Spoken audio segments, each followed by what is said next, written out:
minahal kita ng sobra. Pero sinaktan mo ko. Sinaktan mo ko dito, pati dito, pati dito. Melay, pwede tinggilan mo na ako. Please lang. Sabi mo, minahal mo ako sobra. Hindi ko nga naramdaman. Kung naramdaman ko na minahal mo ako sobra, sana noon pa, minahal din kita. Sabi mo, nasaktan ka.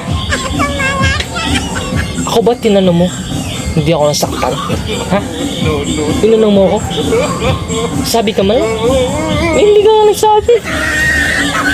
Tapos ngayon, nasaktan ka. Ano sa tingin mo? Hilo? Sidik ako sa kakastress sa'yo.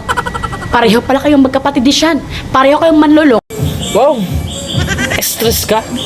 Tapos sasabihin mo nagka-acidic ka, san? O di sana bumili ka ng stress tab. Para nawala yung stress mo sa akin.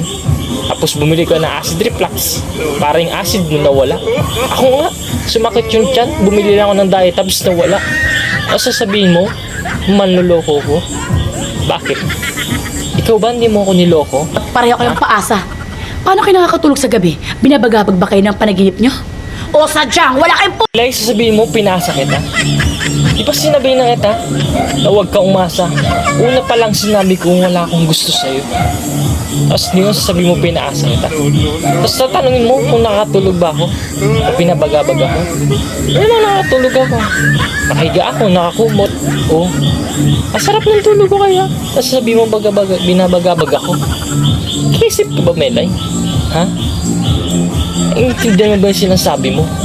Tapos sabi mo wala akong puso? Ito, may puso ko, tumitibok. Ikaw lang din nakakita, Melay. Kaya, please lang, tigilan mo, Melay. Alibad para lang ako sa'yo.